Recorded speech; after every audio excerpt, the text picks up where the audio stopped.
Desliz freudiano. Me deslicé en la vagina de tu madre, quiero decir, tuve un desliz freudiano. Dije algo que no debía, pero tal vez era algo que realmente quería decir. Sigmund Freud, el psicólogo que dio nombre a este tipo de fallos mentales, creía que estos errores no eran casuales. Pensaba que revelaban deseos reprimidos o pensamientos sin resolver que salían a la superficie desde el inconsciente. Así que cuando Ross, en el altar, dijo, "Te tomo a ti, Raquel", no fue solo un momento incómodo, era la verdad escapándosele por la boca. Hoy la ciencia es más matizada que la mente provocadora de Freud. Resulta que el cerebro realiza muchas tareas al mismo tiempo mientras hablamos, planifica lo que queremos decir, organiza la gramática, busca las palabras adecuadas, coordina los sonidos. A veces, palabras parecidas compiten dentro de la mente y la equivocada se abre paso. La mayoría de las veces no es nada profundo ni emocional, solo un pequeño fallo mecánico. Podría tener un significado oculto. Tal vez. Pero la mayor parte del tiempo no hay secretos que descubrir. Es simplemente que elegiste la opción equivocada en el diálogo. Pensamientos intrusivos. Imagina que te cruza por la cabeza la idea de sumergir una parte sensible de tu cuerpo en nitrógeno líquido y romperla con un martillo.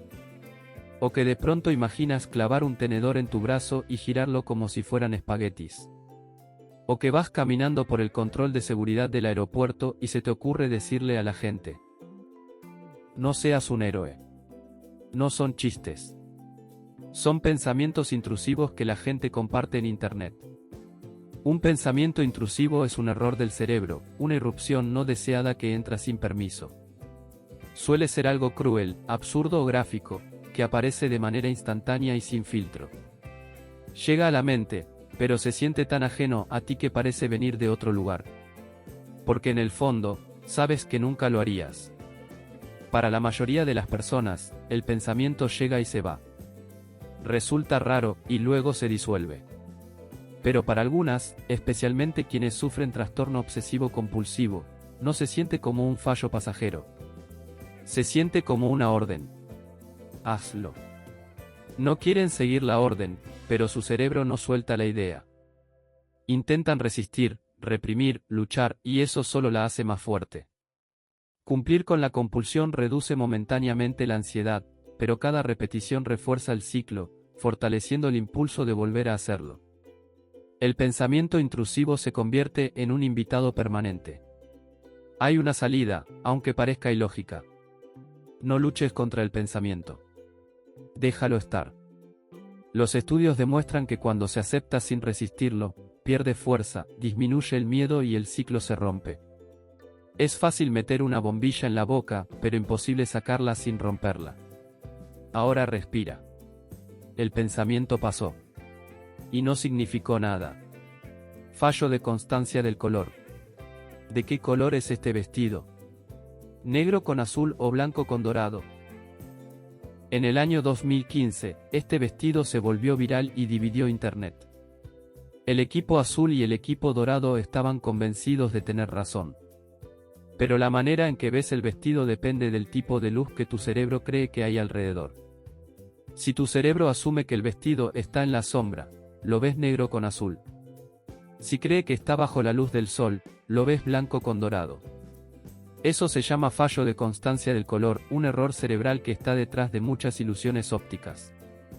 Tu cerebro no solo percibe el color, lo interpreta, lo adivina, usando el contexto, las sombras y los recuerdos. Asume más de lo que crees. Otro ejemplo clásico es la ilusión del tablero de ajedrez. Mira los cuadrados A y B. A simple vista parecen diferentes, el B se ve más claro. Pero si tomas el tono del A y lo aplicas sobre el B, descubrirás que son exactamente iguales. Tu cerebro está ajustando el brillo del cuadrado B para compensar la sombra falsa. Incluso cuando no se trata de color, sigue siendo el mismo error, el cerebro corrige lo que cree que debería ver. Ambas ilusiones revelan cómo el cerebro sobreescribe la información visual pura. Usa el contexto, las expectativas y las suposiciones que ha aprendido. En resumen, el mundo no es tan objetivo como creemos. Es como si viviéramos dentro de una simulación con un motor gráfico defectuoso y luces mal calibradas. Por favor, alguien que instale una actualización. Sonambulismo. Estás dormido. Y también estás escalando una grúa enorme. No, no es un sueño. Eso le ocurrió a una adolescente de 15 años en Londres. La encontraron profundamente dormida sobre el brazo de una grúa, a más de 40 metros del suelo. Había salido por la ventana de su casa, caminado hasta una construcción y trepado hasta arriba. Todo mientras dormía. Cuando llegaron los bomberos, ella seguía dormida. Llamaron a sus padres, que la despertaron suavemente para que no entrara en pánico ni se cayera. El sonambulismo es un fallo del cerebro en el que el cuerpo despierta, pero la mente sigue soñando. Es como en la serie Los muertos vivientes, donde solo la parte motora del cerebro está activa. Puedes moverte, pero no estás consciente. Y como en cualquier sueño, al despertar no recuerdas nada de lo que hiciste. Esto incluso se ha usado como defensa legal.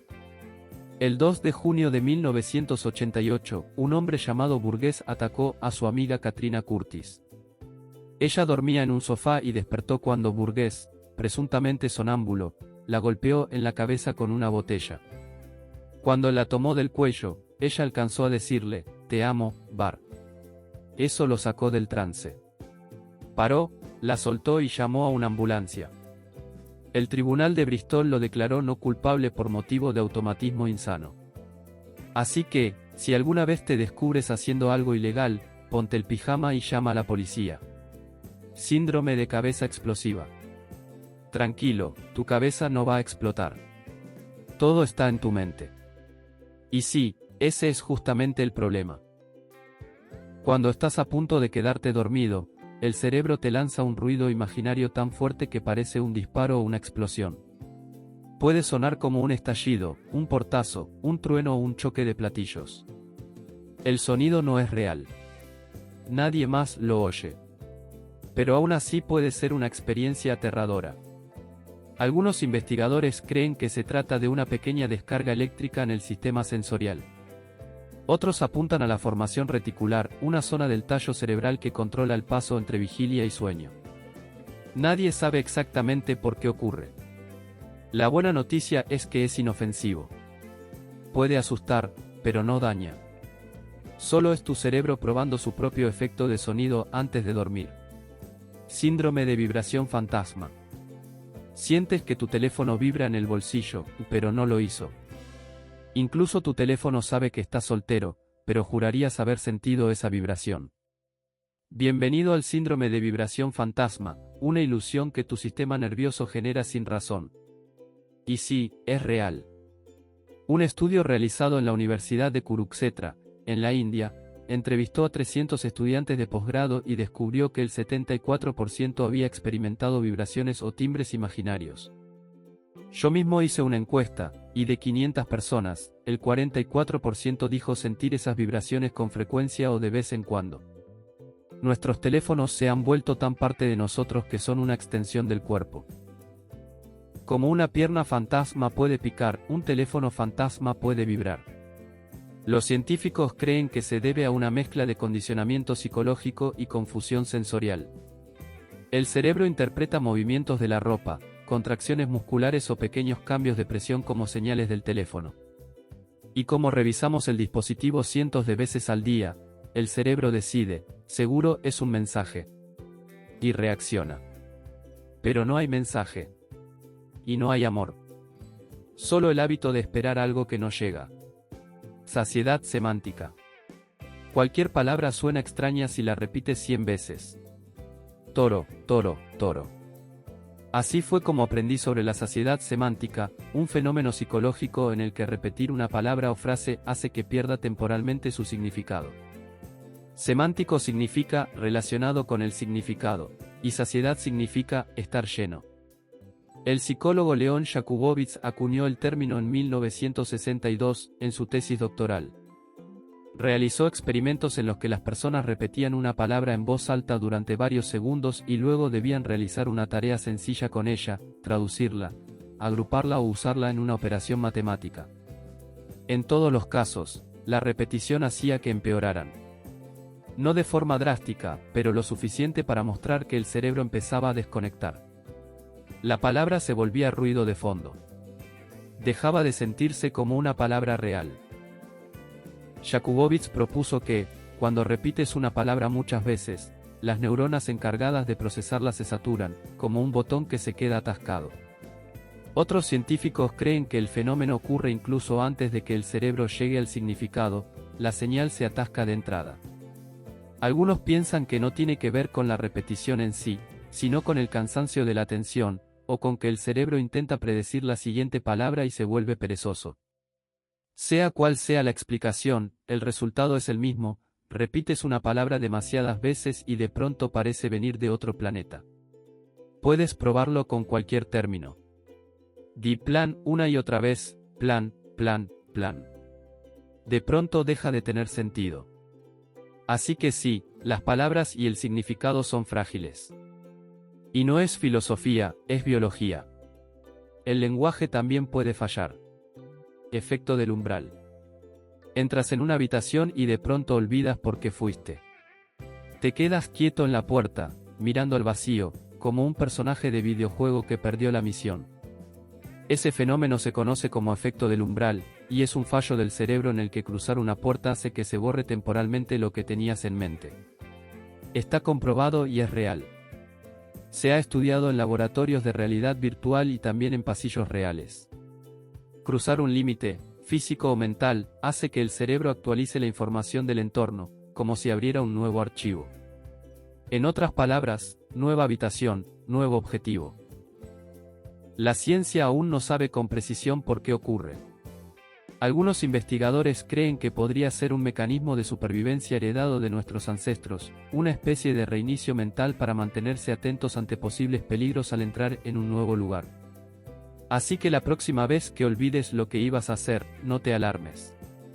No perdiste la memoria. Solo estás cargando una nueva zona. Tu cerebro no está roto.